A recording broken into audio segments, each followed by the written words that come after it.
अस्सलाम वालेकुम। मैं Afiyat Jamal again in front of you with a new topic to discuss here regarding Danish language grammar specifically.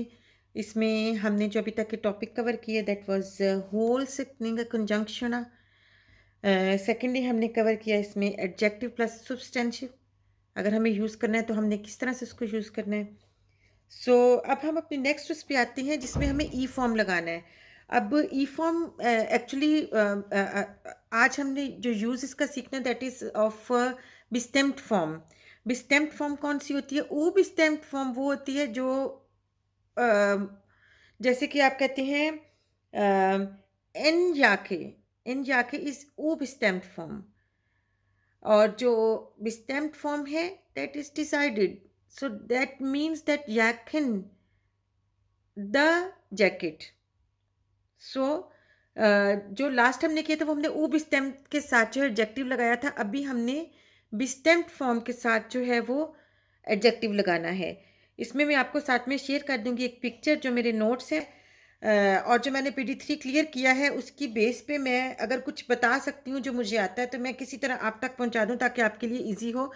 Because to learn Danish language or to learn specifically grammar of Danish language is not an easy task. So इसमें अगर आपके जो छोटे छोटे basics हैं वो clear हो जाएंगे तो उसमें आपके लिए आसानी हो जाएगी बड़ी चीज़ों को कवर करने के लिए। सो ये बहुत छोटी चीज़ें हैं जिनको समझना है, और अगर आप ये समझ लेते हैं तो it would be easy for you to understand how to write and how to cover up with all these things.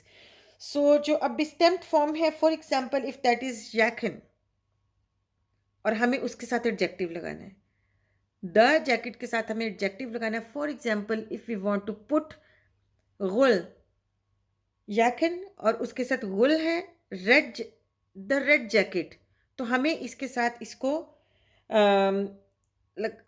E form add करनी है तो कैसे होगा? फॉर एग्जांपल अगर हम देन और दे और डी, ठीक है, देन जो है वो उसके साथ लगेगा जो ई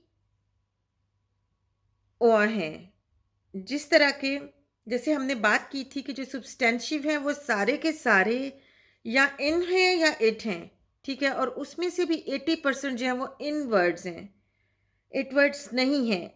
लेकिन जो कुछ इट वर्ड्स हैं वो आपको बाय हार्ट याद करना होंगे, उसका कोई स्पेसिफिक रूल नहीं है। सो जो जैकेट है वो इन ओआ है और जो छक्लैला है वो इट वर्ड है। सो अगर हम द जैकेट की बात करते हैं और उसके साथ हमें लगाना है ई फॉर्म, तो अगर हम कहते हैं देन गूले यैकिन, सो जब देन फॉर्म लगाएंगे तो जो उसके आगे एडजेक्टिव लगेगा आपको याद रखना है देन दे और दे। सो देन कहाँ लगेगा? अ जैकेट पे। दैट कहाँ लगेगा? वो भी ही लगेगा लेकिन वो इट वर्ड के साथ लगेगा।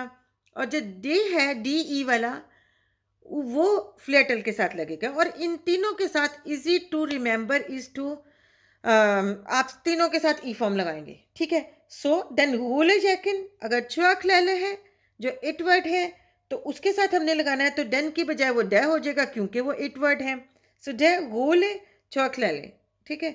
और सेम इसी तरह चेस ने कहाँ लग रहा है? जहाँ फ्लेटल फॉर्म है, क्योंकि चेस का बनाएंगे ईयर लगा के तो वो फ्लेटल बन जाएगा और चेस क्या ने हो जाएगा, तो द जो है वो द बैग्स, ठीक है। सो अगर और उसके साथ भी अगर हमने उसकी एडजेक्टिव लगाना है तो दे गूल चेस ने। सो इजी क्या है कि आपने देन लगाना है, डेट लगाना है या डे लगाना है, तो तीनों के साथ आप ई जो फॉर्म है वो लगाएंगे जो है इसकी एडजेक्टिव की। So this was the session of today, a small discussion regarding Danish language. So अगर आपने जो है वो इसके ई फॉर्म जो है अभी स्टैम्प्ड फॉर्म के साथ लगानी है तो वो किस तरह से लगती है, और अगर एडजेक्टिव लगाना है तो इस तरह से आपने लगाना है। Thank you so much for watching me. So in next video I will share something new with you, and I hope it will help to learn Danish language and it will help to understand the very very very tiny and little things about Danish language. Thank you so much.